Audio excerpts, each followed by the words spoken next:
Bonjour à tous, chers amis. Nous sommes avant le Shabbat Mishpatim. On va bénir le mois d'Adar. Cette année, on a la chance d'avoir deux Adar, Adar 1 et Adar 2. Et aujourd'hui, on va parler sur un dossier très intéressant. Qu'est-ce que ça veut dire le concept de Modeh B'Miktsat? Modeh B'Miktsat dans la halakha qui veut dire si quelqu'un il a fait un aveu partiel. On apprend dans toutes ces histoires où aujourd'hui, des gens ils soupçonnent telle ou telle chose, d'autres il a fait telle chose, il n'a pas fait telle chose. On sait que dans la halakha, il y a un concept qui est-ce qu'un aveu partiel, ça peut te dédouaner d'être coupable?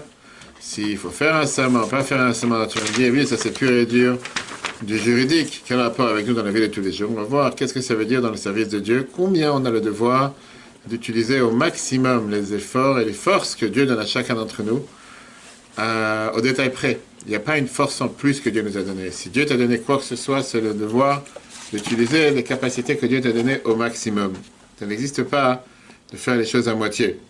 On va voir comment, à la fin, justement, le thème du cours qu'on a donné, comment on peut réussir à combler même les lacunes du passé avec la perfection si on fait ce que Dieu nous donne comme il faut. Ok. Donc, c'est une loi, comme j'ai dit, dans les lois, c'est un dossier aujourd'hui dans les lois juridiques. Et on va voir aussi l'explication chassidique dessus. Est basée sur un discours que la Bible a prononcé ce Shabbat en 1955. Et une fois qu'on a la paracha de la semaine dernière, on a parlé sur le fait qu'on a reçu la Torah. Et que tous les peuples juifs étaient tellement contents qu'on a reçu la Torah, à tel point que maintenant on s'est mis au travail. Qu'est-ce que ça veut dire, on s'est mis au travail? On s'est mis au travail, ça veut dire que maintenant on va commencer à mettre en application tout ce qu'on a reçu. Comme j'ai dit, c'est pas facile, parce que recevoir, c'est bien beau si tu fais la fête, Naaseh V'Nishma. Maintenant, on va commencer à mettre des choses en application. Quand tu commences à mettre des choses en application, tu vois qu'il y a tellement de détails, il y a tellement de choses dans lesquelles tu ne peux pas te détourner. C'est-à-dire, chaque chose que tu fais, Dieu te dit, là, tu as le droit, là, tu n'as pas le droit. Pourquoi ça va pas te sauter, mais c'est pas grave. Et donc, on a énormément de mitzvot qui ont l'air très techniques, énormément de mitzvot qui sont en rapport avec les lois financières, les lois de la société, et qui sont majoritairement déduits des nuances qu'on a dans la paracha. Comme on sait très bien qu'il n'y a pas une mitzvah qui a seulement son sens simple, chaque mitzvah elle a aussi son sens profond, et comme Rashi a l'habitude de dire, Yeina Shel Torah, le vin de la Torah, qui veut dire l'enseignement, qu'est-ce qu'on peut tirer comme enseignement dans la vie de tous les jours. Aujourd'hui, on va voir un dossier qui est pur et simple dans l'Agmara Baba Metzia, qui est un dossier classique du Talmud, mais on va voir quel enseignement majeur on apprend dans le service de Dieu. Pour ça, il faut mettre la tête, pas regarder les portables, pas regarder les messages. Donc, la paracha te parle sur le Modeh B'Miktsat. Qu'est-ce que ça veut dire celui qui a fait un aveu partiel? On parle par rapport, bien sûr, à celui qui a eu un gage. Tu as donné un gage, tu as donné ton portable à garder, tu as donné ton iPhone, tu as donné ta voiture, tu as donné quoi que ce soit. Et malheureusement, il y a quelque chose qui s'est passé. Une bouteille de vin, une bouteille d'eau, ou quoi que ce soit qui a été versé sur le portable. Ou si tu as fait quoi que ce soit... Tu parles qu'il est rémunéré ou pas, là? On va tout de suite voir. Est-ce qu'il doit rembourser ou est-ce qu'il ne doit pas rembourser? Et lui, il te dit par exemple qu'il lui reste aujourd'hui seulement la moitié de ce que tu lui as prêté, parce qu'il y a une moitié qui a été volée, une moitié qui a été brûlée, une moitié qui a été perdue. Viens, la paracha Mishpatim, page 22-9, et il te dit qu'à Kol va pesha al shor al chamor al se al salma, c'est n'importe quelle chose que quelqu'un il a pu faire une pshia, ça veut dire qu'il a pu commettre quelque chose, comme on voit, pour tout objet de délit, bœuf, âne, menu, bête ou vêtement, pour toute chose perdue sur laquelle on dira c'est lui, on affirmera être sienne, la contestation des deux parties sera déférée au tribunal. Viens Rashi. Rashi te dit le tribunal n'oblige le serment qu'à celui qui reconnaît devoir une part de ce qui lui était réclamé, en disant je te dois telle somme du dépôt que tu as laissé chez moi, le surplus m'a été volé. À ce moment-là, on lui demande jure que vraiment c'était pas de ta faute, ça dépend quel type de chemin, quel type de gardien c'était. Et s'il est capable de jurer, à ce moment-là, on va lui dire, à ce moment-là, il n'est pas coupable de payer. Il a juré qu'il n'a pas fait de mal, il n'a pas fait de tort. À ce moment-là, il n'est pas capable, il n'a pas le devoir de jurer. C'est différentes lois de Chambry, mais c'est pas sur ça qu'on va s'arrêter. Là, on parle surtout sur celui qui veut, qui est ce qu'on appelle, on a dit, Modeh B'Miktsat. Je ne sais pas pourquoi il n'y a pas de réseau, mais on va faire même sans réseau.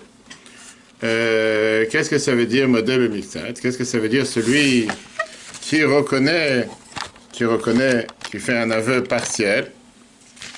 Je vais remettre ça en place. Un aveu partiel, ça veut dire, comme j'ai dit, il ne dit pas, il nie pas tout. Il ne dit pas, je te dois rien. Il dit pas, tu m'as jamais rien donné. Ça parle d'un voleur. Je t'ai vu donner un gage. Tu dis, oui, tu m'as donné, sauf que, encore une fois, là, aujourd'hui, je ne suis pas capable de te le rendre. parce que je peux pas te les rendre pour mille et une raisons. Parce qu'il y a quelqu'un qui est venu qui les a pris, il y a quelqu'un qui l'a cassé. Je peux te rendre que la moitié, je peux te rendre qu'une partie, je peux te rendre que une chose sur deux. Normal. J'ai pas entendu. C'est pas normal. C'est pas normal. Parce qu'on lui dit, bah, très bien, si tu dis que c'est pas toi qui l'as fait, alors vas-y, jure, et on n'en parle pas jurer comme les gens aujourd'hui, ils emploient dans leur langage, qui jurent à longueur de journée et que ça n'a aucune importance. On parle de jurer vraiment quelque chose qui a un sens. Tu jures et qui te dit oui, c'est moi. Les gens qui jurent comme ça sur la Torah, etc., c'est grave. C'est grave d'un côté, sauf que je te dis, aujourd'hui, malheureusement, la parole elle est tellement banalisée. Je sais que tu as même des présidents qui peuvent parfois parler très vulgaire. Non, mais je te parle des juifs qui parlent comme ça sur la Torah, c'est On grave. n'a pas le droit. Je suis tout à fait d'accord qu'on n'a pas le droit, on ne doit pas le faire. Non, on ne doit pas le faire. On n'a pas On le droit de le faire. de C'est pas un jeu, c'est pas un jeu de commencer à jurer et dire n'importe quelle chose. Tout à fait d'accord, je suis d'accord. D'accord. Maintenant, la question, elle est, reprenons le cas précis comme la morale nous parle. Par exemple, que Rouven, il a prêté 100 euros à Shimon, et il lui a demandé, rends-moi mes 100 euros. Et Shimon lui dit, oui, je t'ai emprunté de l'argent, mais pas 100. C'était 50. Qu'est-ce qu'on fait? On va voir le tribunal. Et quand tu vas voir le tribunal, c'est à ce moment-là que Shimon, il doit jurer à Rouven devant un Sefer Torah qui lui a pris que 50. Et comme ça, l'histoire, elle se termine.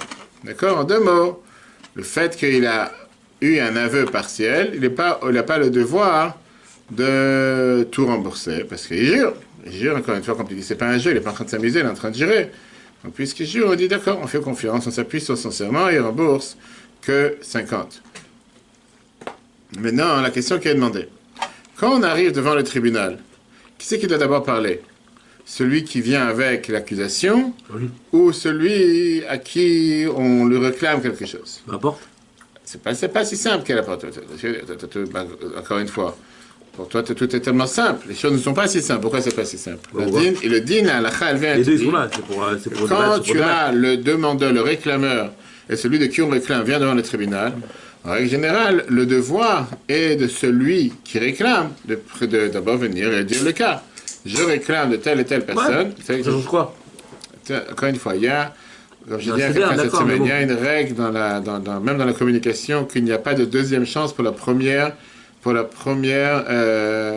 n'y a pas de deuxième chance pour la première, premier impact que tu peux faire. Donc si tu as le malheureux qui vient et commence à pleurer et fait non, je dois rien, j'ai pas fait, etc. Des fois, ça peut aussi avoir un impact sur les juges, ça peut aussi avoir un impact sur le jury. Là, tu as dit que lui, pour nous on le sait d'abord, c'est pas qu'on déduit par la logique. La Gemara, Babakam, page 46b, elle te dit que puisque la Torah, elle te dit mi baldvarim yigash alehem, c'est qui ce baldvarim? Regarde la Gemara 46b. D'où savons-nous que le tribunal doit écouter l'accusateur en priorité? Du verset quiconque a une affaire qui se présente devant eux, Mishpatim 24-14 à Parashat cette semaine, qu'il présente donc son litige. Les sages de Nerder disent parfois on écoute l'accusé en premier, lorsque ses biens sont dévalués. Mais en règle générale, on n'écoute pas d'abord l'accusé, on écoute d'abord celui qui vient, qui est l'accusateur. Ok. Donc quand tu regardes dans ces détails, comme tu as posé la question, mais quelle différence? Qu'est-ce que j'en ai à faire? On voit que tout ça, ça découle du fait qu'il y a eu un argument de l'accuseur qui rentre dans les détails qu'on vient de voir de celui qui est modèle Mexat, qui a un aveu partiel. Regardons ce que le Shulchan Aruch nous dit. C'est technique, mais après on va voir quel enseignement on apprend de tout ça. Shulchan Aruch, dans Choshen Mishpat, il te dit, le fait d'écouter l'accusateur en premier fera une différence s'il accusé avoue partiellement. Bibliquement, il ne doit jurer que s'il avoue après la plainte de l'accusateur. Alors que s'il avoue avant, pas forcément qu'il devra payer seulement la moitié, etc. etc. Pour ça. Donc quand l'accusateur demande d'abord, et je te demande 100 euros, et toi tu viens après que je t'ai demandé 100 euros de me rembourser, et tu dis seulement 50. Pardon, seulement 50. À ce moment-là, tu as le devoir de faire un serment de la Torah, parce que tu as reconnu la moitié des faits. Mais si c'est l'inverse, si c'est l'accusé qui vient et qui dit d'abord, je te dois que 50. Et après ça, toi tu viens et tu dis, après l'accusateur vient et dit, c'est pas vrai. Ouais. En vérité, je t'ai donné 100. Là, d'après la Torah, tu n'as plus le droit de jurer. Tu ne dois plus jurer.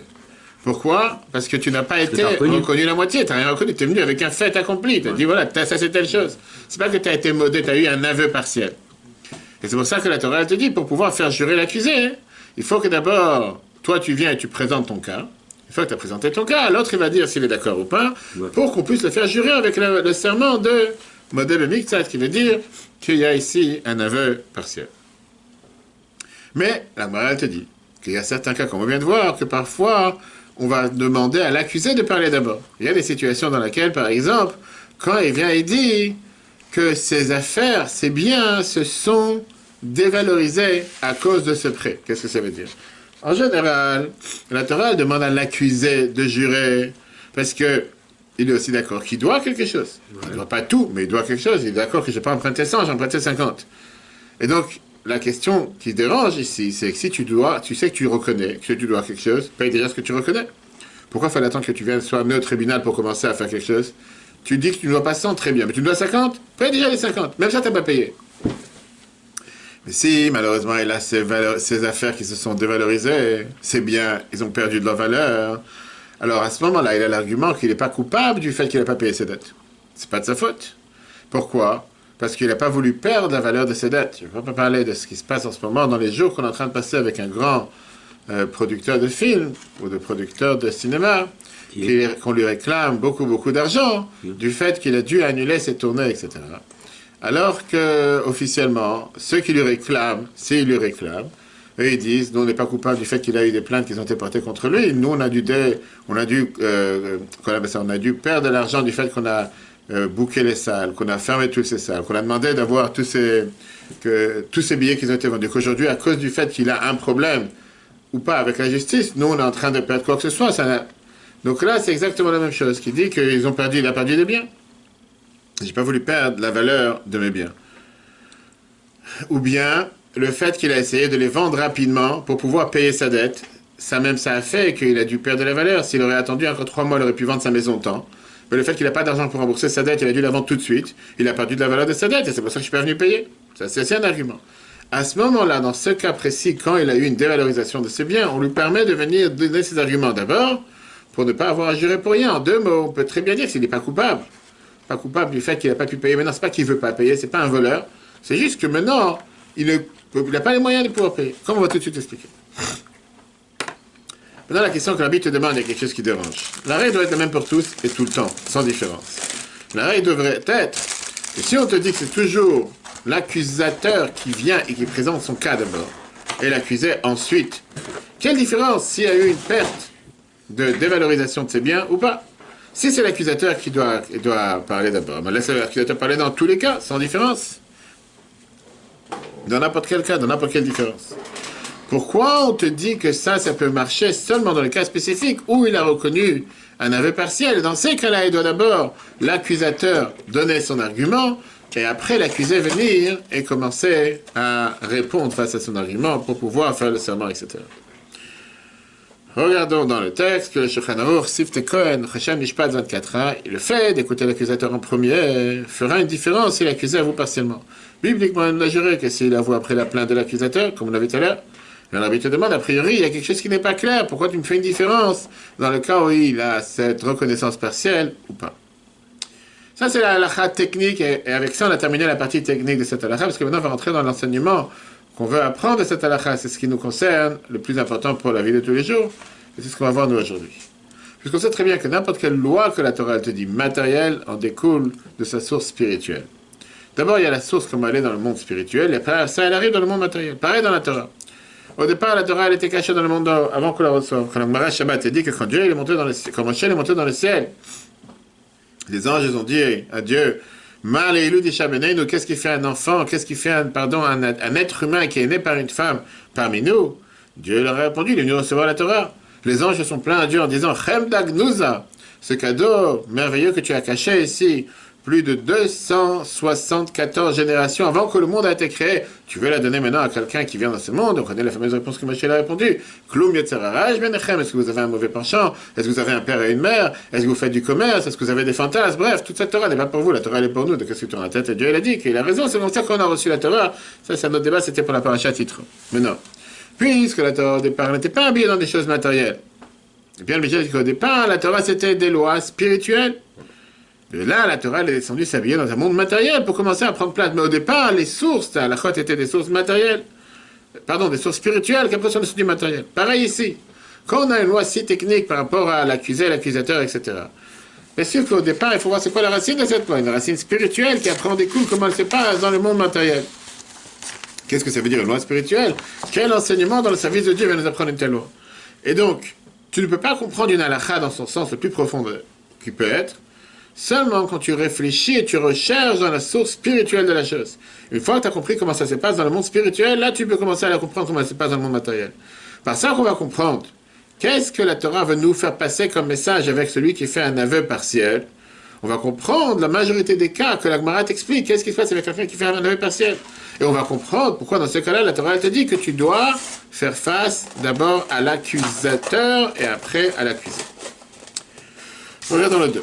La profondeur des lois de la Torah se trouve dans la dimension spirituelle. Rabbi te dit comme ça, étant donné que la Torah étant de base le plaisir caché et céleste de Dieu, et qu'elle se déplaça et descendit jusqu'à s'introduire dans les préoccupations de ce monde, comme c'est écrit dans le Tanya chapitre 4, sa dimension spirituelle est profonde, et bien la source de sa partie révélée. Bien plus, on ne peut comprendre la finalité de plusieurs notions révélées qu'en consultant leur explication dans leur dimension spirituelle. Alors analysons les faits. Ce débat entre un accusateur et un accusé, c'est un débat que nous avons chacun de nous tous les jours. Avec qui? Avec le Yetzer Hara, le mauvais penchant. Un juge qui fait une faute, que Dieu nous en préserve. Il y a un jugement entre lui et le mauvais penchant. L'accusateur, c'est qui? L'accusateur, c'est le Yetzer Hara, le mauvais penchant. La Gemara Baba Batra nous dit clairement dans la page 16a, elle nous dit que quoi? Que le Yetzer Hara, c'est celui qui est le Satan, le mauvais penchant est l'ange de la mort. C'est celui qui fait fauter l'homme. Après, il accuse, et après, il vient demander à Dieu de lui payer la note.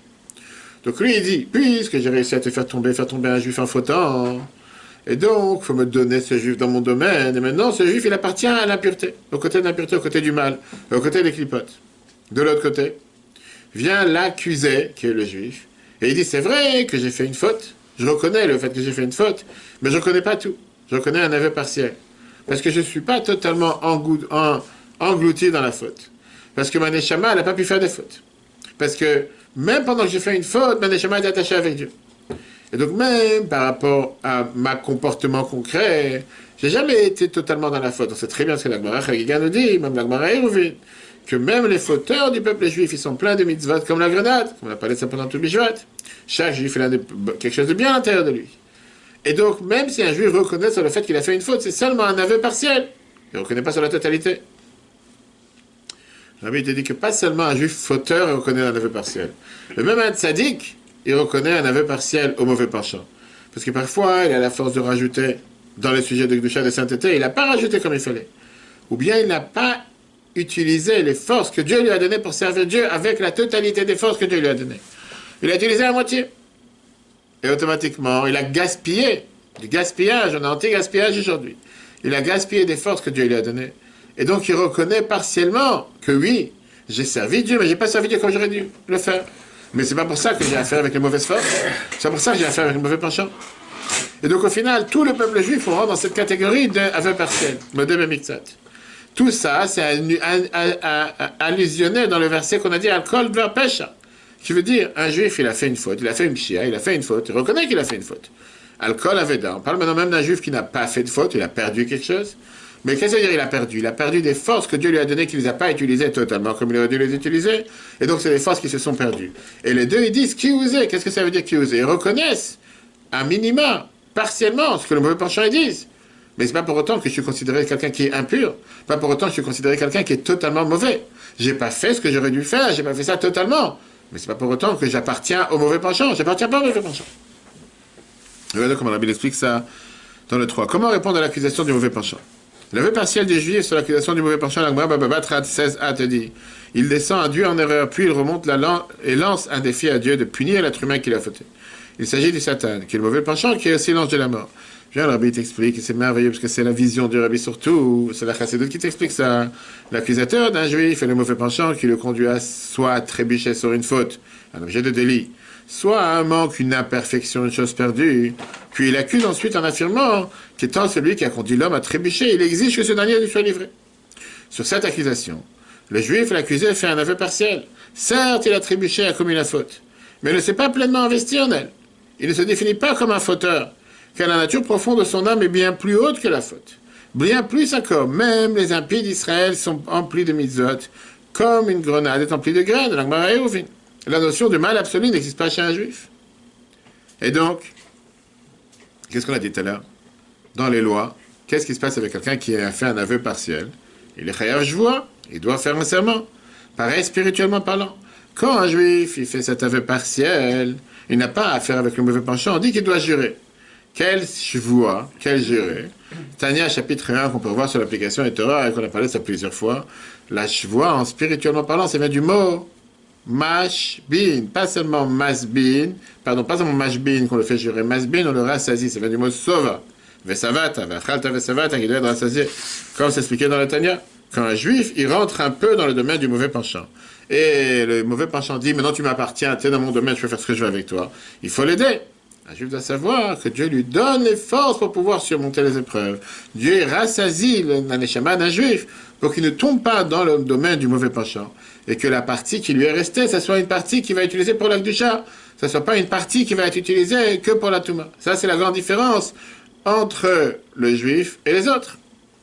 Ah, c'est vrai qu'on a vu tout à l'heure que par la loi de tous les jours, on n'a pas le droit de jurer en vain. Et la Gemara Shvuot, page 39a, te dit clairement qu'il y a des choses que le feu et l'eau ne peuvent pas détruire, mais une mauvaise, un serment à tort, un serment à faux, un serment à mensonge peut détruire. Maintenant, on donne aux juifs la force de pouvoir jurer. Donc on n'a pas le droit de jurer pour rien. Pareil spirituellement. Tu n'as pas le droit d'utiliser ce crédit de force spirituelle que Dieu te donne en vain. Pourquoi? Parce que si tu n'utilises pas les forces que Dieu te donne, pas seulement qu'ils ne sont pas t'élever, mais en plus tu vas avoir une punition du fait que tu as perdu, que tu as gaspillé les forces que Dieu t'a données pour faire du bien, à la place tu as perdu ton temps avec ça. Et c'est pour ça que quand la Torah te dit que Dieu, il attend qu'on doit tout donner pour le service de Dieu, faire le meilleur de toi-même, pas ce que l'autre doit faire. Il faut utiliser le meilleur de tes capacités pour ne pas avoir affaire avec un serment à faux. En deux mots, ne pas avoir affaire avec quelqu'un qui va jurer en vain ou qui va utiliser les forces en vain de ce qu'on lui a donné. Il faut s'assurer que le procureur, que l'accusateur, le mauvais penchant, il ne va pas venir dire ses arguments d'abord. Mais c'est seulement l'accusé qui va parler d'abord. Et à ce moment-là, il ne doit pas faire des jours. À ce moment-là, il ne doit pas faire de serment. Ah, malgré qu'on a vu tout à l'heure que les Chachamim ont dit que c'est toujours l'accusé qui parle d'abord, on a vu que la Gemara te dit qu'il y a des cas dans lesquels c'est pas l'accusé qui parle d'abord, mais c'est l'accusateur qui parle d'abord. Dans le cas où quoi, on a vu tout à l'heure, où il a eu une dévaluation de ses biens. En deux mots, on va tout de suite voir qu'est-ce que ça veut dire dévaluation de ses biens dans la service de Dieu. C'est tellement riche. Le fauteur peut-il prêter serment sur son allégeance partielle? Rabbi te dit comment éviter le risque de ne pas être à la hauteur du serment. Étant donné que ce juif a trébuché s'est déjà placé partiellement dans le domaine du mauvais penchant, il a besoin de forces supplémentaires pour ne pas tomber à nouveau dans ce domaine. C'est pourquoi on le fait jurer. Mashbin, on le rassasie, masbin, de force encore plus élevée, pour que sa seconde partie reste dans la sainteté. Mais si cet homme n'utilisant pas les forces supplémentaires, il sera passé d'une punition pour avoir gaspillé des forces aussi hautes. Pour éviter cela, il a le conseil d'entendre l'accusé en première, en faisant valoir que ses biens ont été dévalués pour le dispenser d'un serment. Maintenant, on va comprendre l'histoire que la Gemara nous raconte sur Rabbi Yochanan ben Zakkai. Avant de partir de ce monde, il s'est mis à pleurer. Pourquoi il s'est mis à pleurer? La Gemara, Brachot, page 28b, il s'est mis à pleurer en disant qu'il a devant lui deux chemins, un du Gan Eden, un du Gehinnom, un du paradis, un de l'enfer, et il ne sait pas dans quel chemin on va l'emmener. Et ses élèves lui demandaient comment c'est possible, une chose pareille, etc., etc. Rabbi dit que cette histoire, c'est une histoire qui est très bizarre. D'un côté, comment est-ce possible? Si vraiment il a eu un doute dans quel chemin on va l'emmener, il aurait dû pleurer et faire tu vas dans ce don vivant, pas juste avant de mourir. Si tu sais, tu es au courant que tu as deux chemins, tu ne sais pas dans quel chemin tu vas aller, pleure de ton vivant, n'attends pas de mourir la veille de ta mort pour pouvoir commencer à faire tu vas. Maintenant, c'est sûr que quelqu'un comme Rabbi Yochanan ben Zakkai, il n'est pas en train de pleurer du fait qu'il va avoir une punition. Il ne mérite pas une punition. Peut-être du manque qu'il a fait dans le service de Dieu. Rabbi explique que c'est très simple. Quelqu'un comme Rabbi Yochanan ben Zakkai, toute sa vie, il est occupé à servir Dieu. Chaque juif reçoit du ciel exactement le nombre de forces nécessaires qu'il a besoin pour faire être sa vie de Dieu au maximum. Il n'a pas un jour de plus, il n'a pas une minute de plus à gaspiller. Et si jamais tu n'utilises pas les forces que Dieu t'a données, tu es en train de ce qu'on appelle faire quoi? Tu es en train de faire quoi? De perdre toutes les forces. Pas de perdre, pas seulement de gaspiller. Tu es en train d'utiliser des forces que Dieu t'a données et mettre à la poubelle. Mais c'est des forces que Dieu t'a données. Tu perds. Et puisque c'est comme ça, Tu perds. Rabbi Yochanan ben Zakkai, il n'avait pas un instant dans sa vie pour commencer à faire son autobilan, faire son inventaire. C'est sa mission, lui, de faire ça. Non, sa mission c'était de propager la Torah, de s'occuper Il des l'a autres. fait. Oui, alors justement, mais il n'avait pas le temps de faire un bilan pour savoir maintenant où il va se placer sur terre. Est-ce qu'il doit aller au Gan Eden C'est évident. ou il doit aller au paradis? Très bien, pour toute sa vie. Pourquoi? Parce que chaque instant, il a utilisé pour ne pas gaspiller les forces qu'il lui a données. Et si jamais il allait utiliser ce temps, ça aurait été un gaspillage des forces que Dieu lui a données pour lesquelles il a mis sur terre. Mais avant de partir de ce monde. Que là, c'est le moment où il doit faire un bilan de tout ce qu'il a fait dans sa vie. Et là, il a commencé à pleurer. Peut-être que je n'ai pas utilisé toutes les forces que Dieu m'a données au maximum, à bon escient. Regardons le 5. La Gemara Brachot 28b. Lorsque Rabbi Yochanan ben Zakkai tomba malade, ses élèves allaient le voir en le voyant, il s'est mis à pleurer et affirma: deux chemins se présentent à moi. Un vers le Gan Eden, l'autre vers le Gehinnom. Je ne sais pas vers lequel on me conduit. Comment pourrais-je ne pas pleurer? Rabbi dit que puisque chaque juif a une mission qui lui incombe, tout au long de sa vie dans ce monde pour ce rôle, on lui accorde la quantité requise de jours et des forces indispensables pour réaliser cette mission. Rien de plus et rien de moins. Lorsqu'un juif ne se sert pas d'une journée, d'une heure ou même d'un instant pour sa mission, il en fera la mission de Dieu, le roi des rois. Rabbi Yochanan ben Zakkai n'avait pas le loisir de s'arrêter pour méditer à son état personnel, à son propre niveau, alors qu'il devait utiliser cet instant même pour réaliser sa mission. Ce n'est qu'à l'approche de la fin des missions de ici-bas qu'il marqua un arrêt pour réaliser ce bilan. C'est la raison pour laquelle il est venu faire ce constat. Vers la te dit une telle manière de rendre ta mission sur terre. Une telle manière de remplir ta mission sur terre. Quand tu ne penses pas à rien d'autre qu'à remplir ta mission, c'est une base fondamentale dans le service de Dieu, ce qui est demandé de chaque juif. Oui, on ne te demande pas d'être comme Yochanan ben Zakkai, mais un minima. Et ça, c'est allusionné dans les versets de cette semaine. On voit que dans les bénédictions que la Torah te dit cette semaine, c'est si tu écoutes la voix de Dieu quand tu rentres en Israël, Dieu te dit, va-t'em et Hashem elokechem, tu vas servir Dieu. Uberachecha et l'armecha, Dieu va bénir ton pain, les eaux, va siroti machala mikirbecha, je vais enlever les maladies de l'intérieur de chez toi. L'otier meshakel avakara, à ce moment-là, la Torah te dit, tu n'auras pas de femmes qui vont avorter, et tu n'auras aucune femme stérile dans ton pays, et puis par yamecha malé, je vais remplir la mesure de tes jours.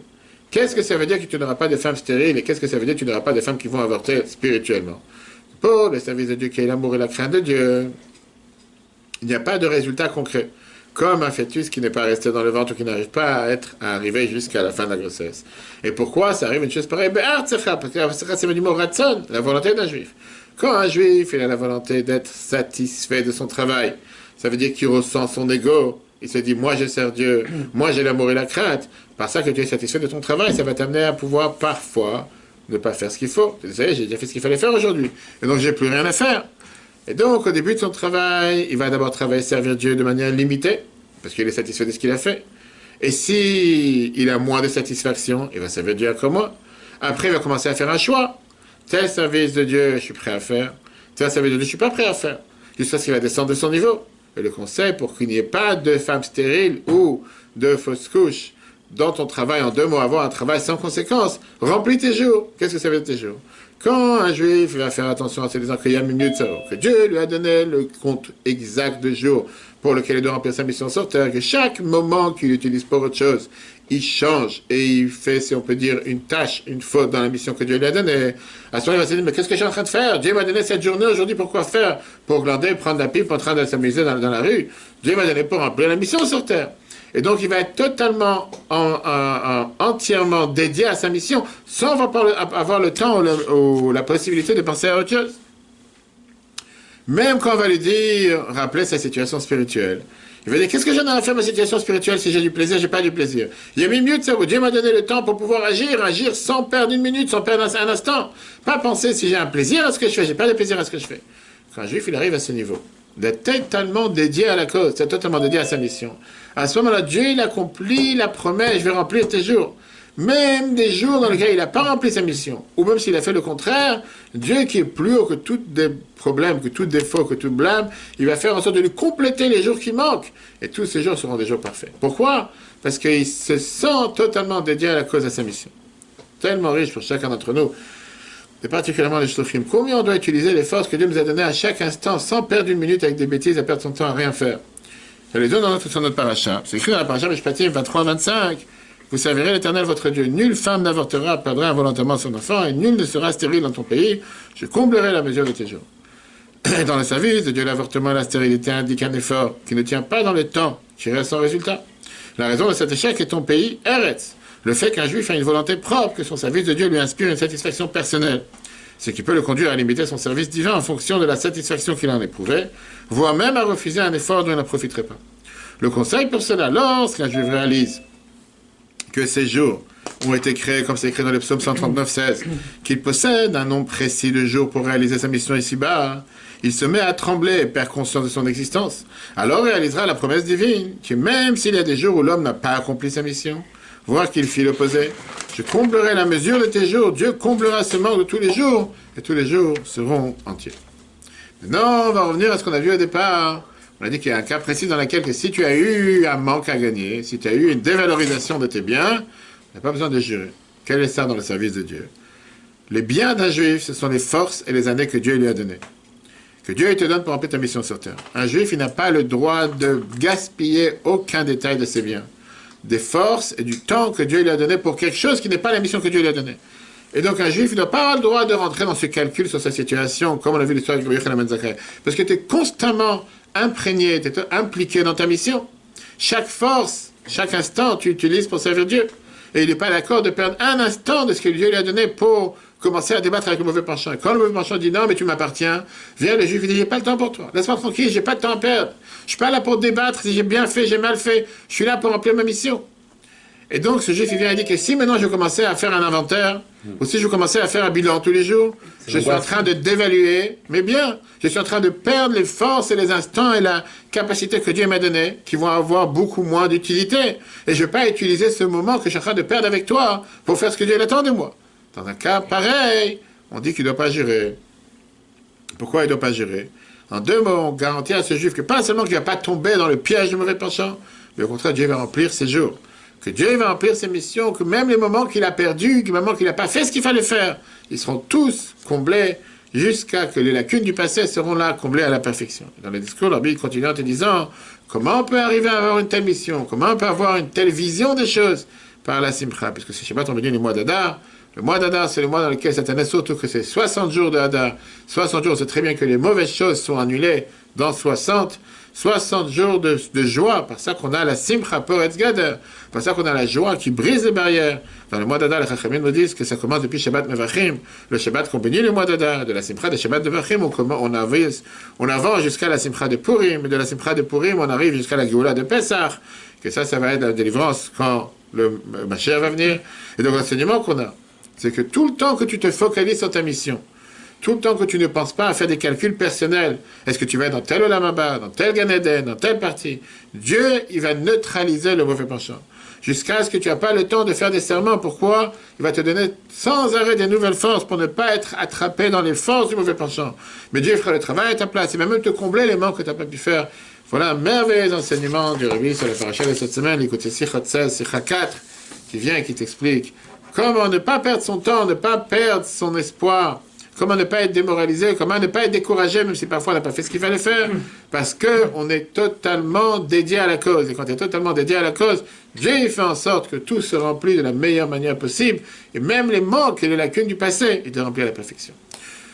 Le cours sera rappelé sur l'application eTorah, ETORH, ainsi que Spotify, podcast de Google, Apple, etc. Et Shabbat Mevachim, Chodesh Adar, que ce soit un mois de joie, de bonheur, de bonne santé, de Simcha, et que toutes les mauvaises choses soient effacées dans ces 60 jours de Hadar, et qu'on puisse toujours partager que les bonnes nouvelles. Si Dieu veut, à la semaine prochaine.